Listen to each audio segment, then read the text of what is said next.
Marcelo del Ramal, dirigente del Partido Obrero La Tendencia, economista, profesor. Una entrevista que habíamos empezado a desarrollar hasta que se cortó la luz. Tocamos madera para que en esta oportunidad, con buen clima, sin viento y habiendo ya pasado la nevada, podamos concluirla. Buen día, ¿nos está escuchando bien, Marcelo? Sí, los escucho. No te diría del todo bien, pero alcanzo a entender. Espero que ustedes me estén escuchando con claridad. ¿Qué logramos en el acuerdo con los bonistas si los mismos que nos endeudaron son los mismos que aplauden a rabiar al gobierno nacional? Bueno, para ser lo más sintético posible en relación a tu pregunta, yo te diría que logramos dejar de pagar lo que de todos modos no podíamos pagar. Es decir, Argentina tenía que llevar adelante pagos este año, el año que viene, no los iba a hacer, no tenía ninguna condición para hacerlo, es decir, existía un default de hecho, ya reconocido y sancionado, y lo único que se ha logrado es que esos pagos que no se van a llevar adelante este año y el año que viene, se van a empezar a llevar adelante después con intereses 3 veces superiores a los internacionales y virtualmente sin ninguna quita sobre el capital adeudado. Esta es la realidad. Es decir, se ha sancionado una situación que ya existía. Y los que deben cobrar saben que y han aceptado que van a cobrar dentro de 3 años si es que Argentina tiene condiciones para poder llevar adelante esos pagos. Es muy significativo que en este acuerdo de deuda se ha puesto tanta insistencia en lo que se llaman las cláusulas legales de los futuros bonos a emitir. ¿Qué significa eso? Las cláusulas legales son las facilidades mayores o menores que tengan los acreedores para iniciarle juicio a la Argentina si Argentina no paga.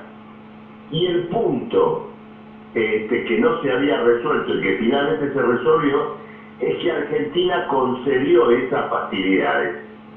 ¿Por qué insistían tanto? Porque saben que Argentina, más temprano que tarde, va a tener que entrar en una nueva refinanciación, no va a poder pagar los compromisos que asumió ahora, y por ese motivo, y con la cláusula que le da cierta facilidad a los futuros tenedores de bonos para hacer juicios, es altamente probable que los fondos de inversión apenas puedan inicien una rápida venta, se saquen de encima los bonos de la deuda argentina. Entonces, esta es la realidad. Por supuesto que el hecho de que el dólar paralelo siga tan alto y que en general las expectativas económicas continúan pesimistas, es porque todo el mundo se da cuenta que el acuerdo no implica ninguna salida para la crisis argentina.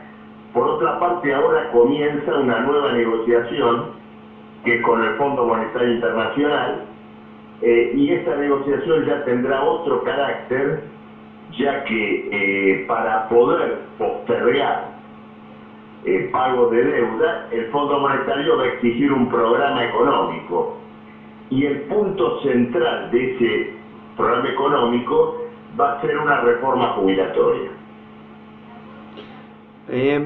Dos cosas.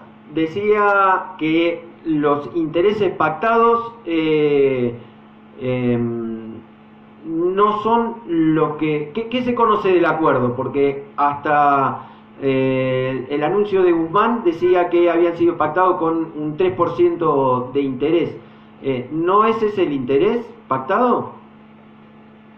Perdón, no le entiendo esto último. digo que el acuerdo respecto de los intereses que habían sido pactados en el endeudamiento del gobierno de Macri respondían a un 7% anual en dólares, ¿no? Respecto de la toma de la deuda.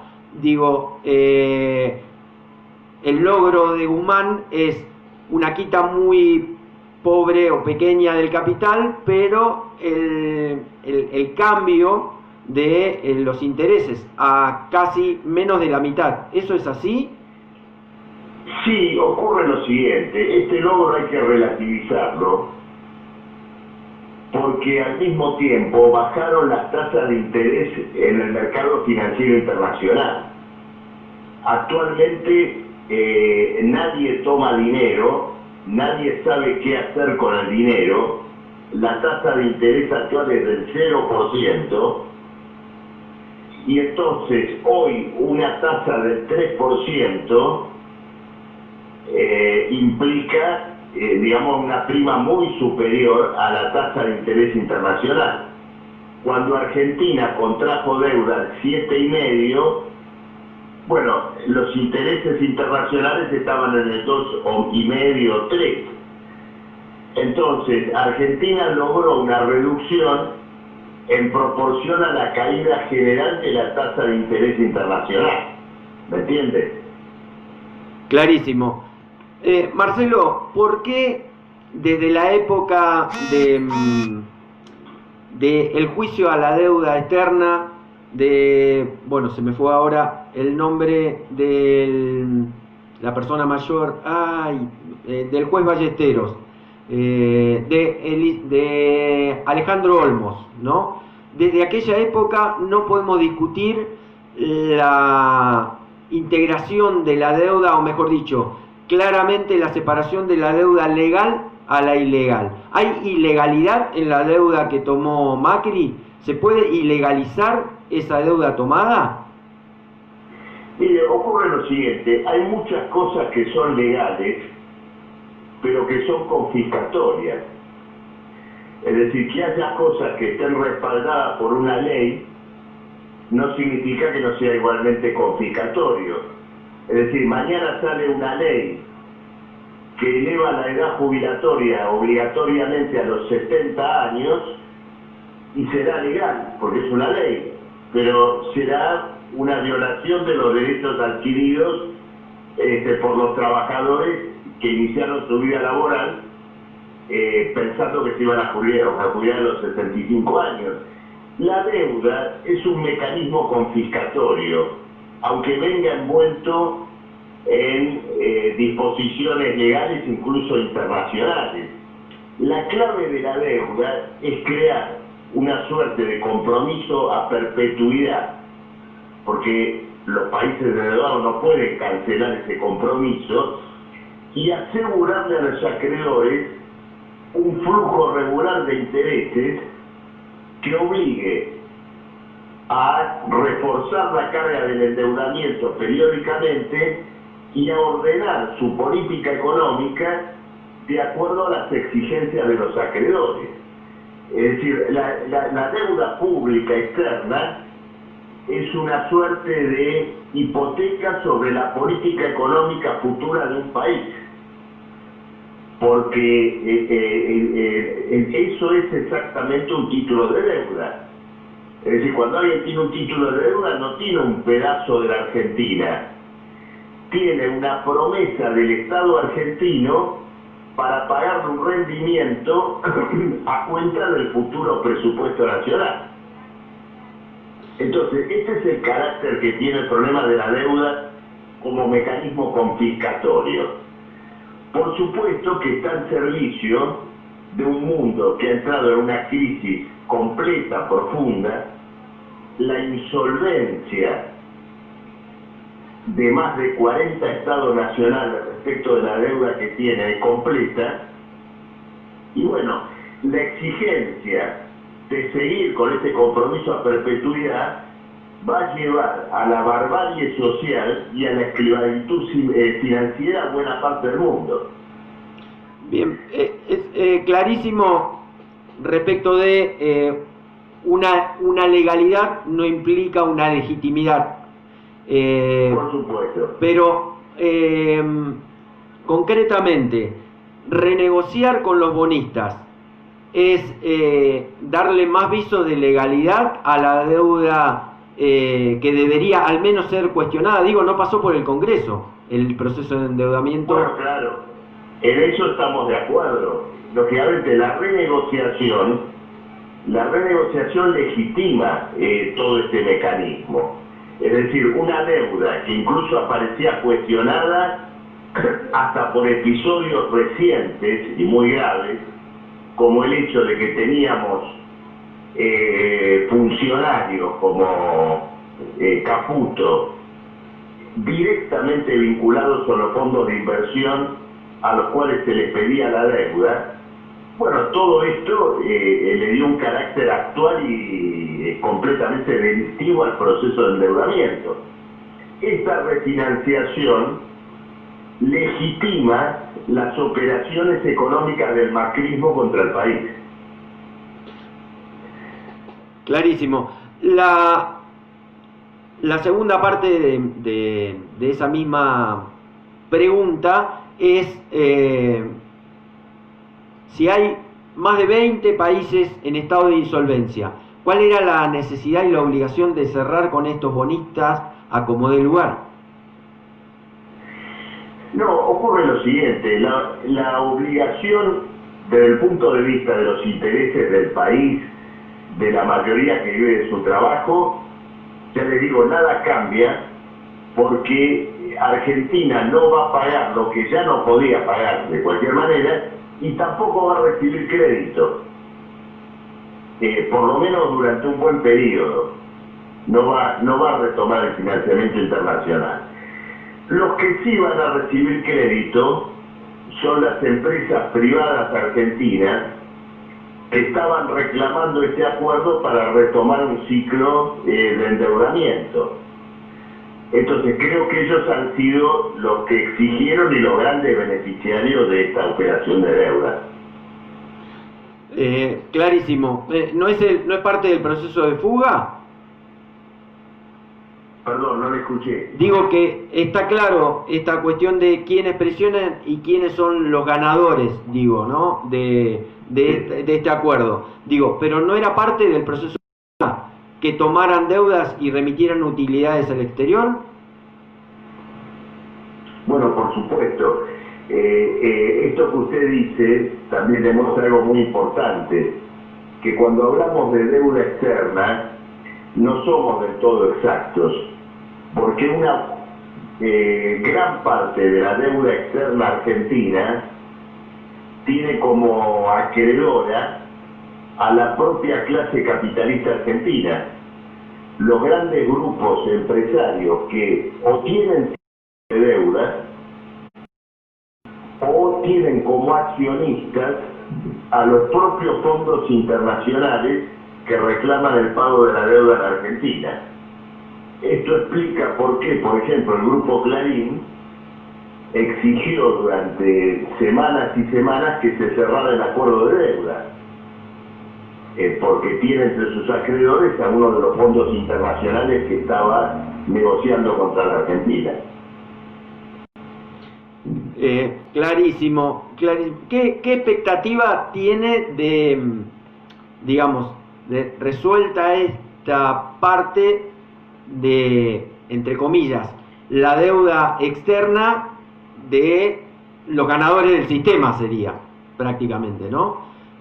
Haya la posibilidad de generar riqueza sin que se hayan básicamente ni siquiera liquidado la cosecha de los hilos bolsa, digo. ¿Cómo se reestructura? ¿Cómo se generan nueva riqueza? No, mire, la riqueza argentina está empeñada, hipotecada en favor de los acreedores de la deuda. Esa es la realidad. Este es el significado de este acuerdo y de los acuerdos que se van a firmar ahora, por ejemplo, con el Fondo Monetario Internacional.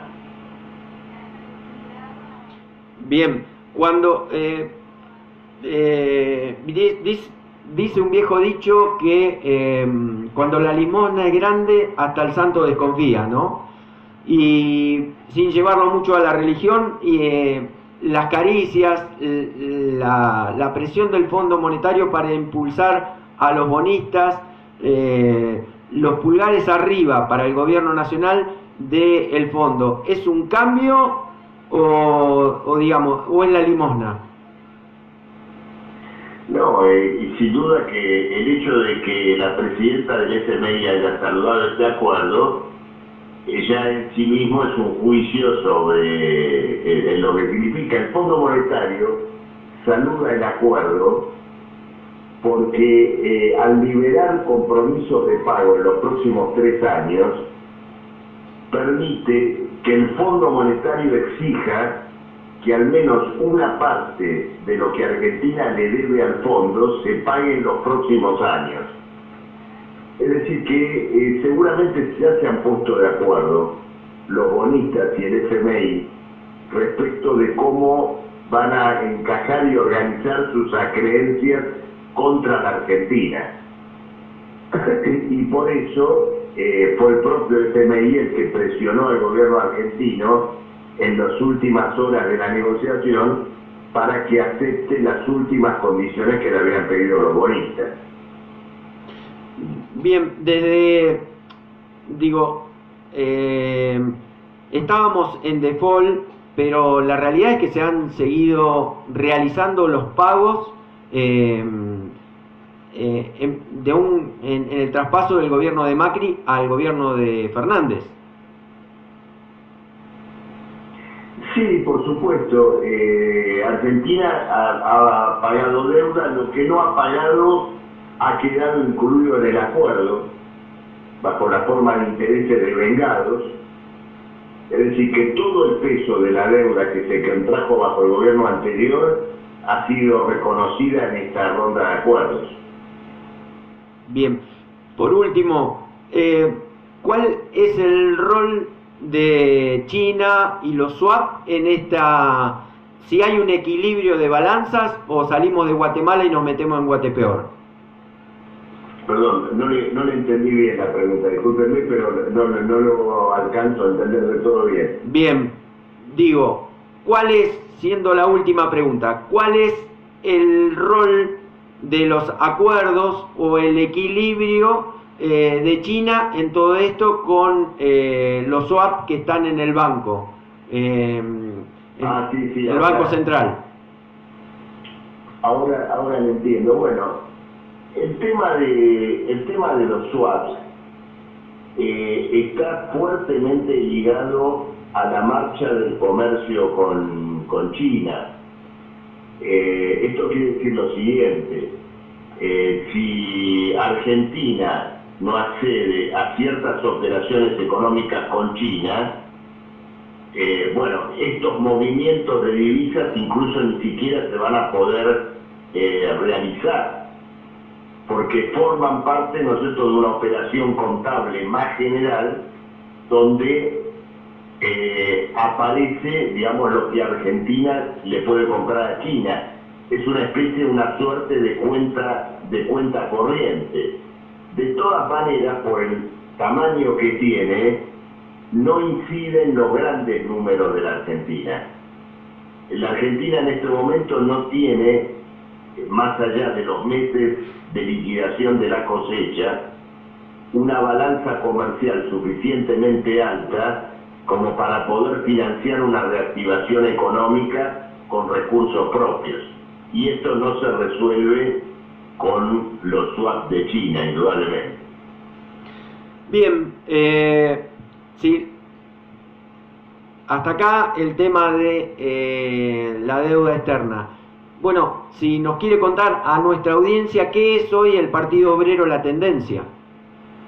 Bueno, nosotros somos un conjunto de militantes del Partido Obrero que junto con Jorge Altamira durante los últimos 2 años hemos planteado un conjunto de divergencias importantes, estratégicas respecto de la necesidad de defender el rumbo histórico del Partido Obrero, que ha sido desconocido por su actual dirección.